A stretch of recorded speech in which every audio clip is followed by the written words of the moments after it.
Mes chers compatriotes, avant toute chose,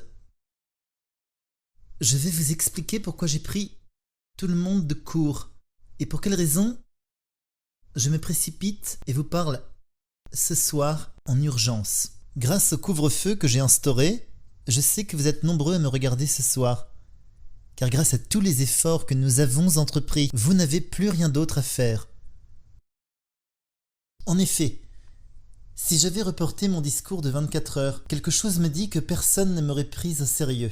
Vous auriez cru à une grosse blague, même si pour l'instant, la grosse blague, c'est surtout ma deuxième moitié de quinquennat. Si j'avais parlé demain, vous auriez pensé à une poiscaille d'avril, mais chez moi, il n'est pas bien frais, et ça fait déjà 4 ans que je vous sers du poisson pourri. La semaine dernière, j'ai dit que je n'avais pas à faire de mea culpa, que j'avais pris la bonne décision. Aujourd'hui, disons-le clairement, vous allez tout perdre, mais nous allons protéger les Français. Depuis le début, je le reconnais, j'ai fait de la merde. J'ai décidé tout seul, comme un gland, comme un grand. Je suis un grand garçon, sans vouloir m'entourer de personne, sauf d'autres glands, car je suis Jupiter. J'assume tout, et j'assumerai tout dans un an, lorsque je me retrouverai face à vous. Dans les urnes. Enfin, si vous m'envoyez au deuxième tour, ce qui est loin d'être gagné. Ce qui est loin d'être gagné. Mon prédécesseur François Hollande était surnommé Monsieur Bricolage, mais je me rends compte qu'une fois aux manettes, on n'a pas le choix que de mettre les mains dans le cambouis.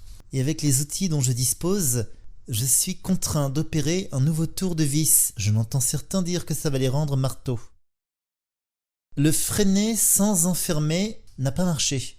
Enfermer dehors n'a pas fonctionné. Quand je parlais de freiner, j'évoquais en réalité freiner non pas l'épidémie, mais freiner mon impopularité dans les sondages. Mais visiblement, rien ne marche. Tout foire. À commencer par le vaccin. AstraZeneca qui change de nom et devient Vaxzevria. Déjà qu'on n'y comprenait plus rien. Là, cette histoire d'y voir encore moins clair et de ne plus faire peur aux gens. Je tiens à rassurer les Français, il n'y a que le nom qui change. Et c'est bien le même produit qui cause des thromboses qui sera mis à l'intérieur. Je m'y engage formellement. Je pense aux plus précaires d'entre nous, enfin d'entre vous surtout. Moi, ça va. Certains étudiants me disent qu'ils ne font pas assez de PCR pour reprendre une vie normale. Je les rassure, les plans cul réguliers pourront reprendre aussi vite que possible. Je m'étais engagé auprès des théâtres et des restaurateurs à ce qu'ils puissent rouvrir à l'horizon de la mi-avril. Mais vous savez ce qu'est l'horizon? Une ligne imaginaire qui s'éloigne à mesure qu'on s'en rapproche. Ce soir, devant vous, je m'engage à ce que nous revenions à une vie normale comme en Israël, à l'horizon 2023, ou plutôt 2027, ce qui nous laisse une belle marge. Voici mon projet. Car oui, c'est notre projet. Le programme des semaines qui suivent, on va fermer les écoles, voilà. Quant au reste, je suis obligé de vous imposer un nouveau confinement beaucoup plus strict que les précédents cette fois-ci. C'est le retour de l'attestation. Mais j'ai entendu les critiques qui disaient qu'on n'y comprenait rien avec la dernière version. Cette fois, il n'y aura plus qu'une seule case. Vous ne pourrez sortir que pour vous rendre à l'hôpital. S'il vous reste assez de force à ce moment-là pour vous munir d'un bic.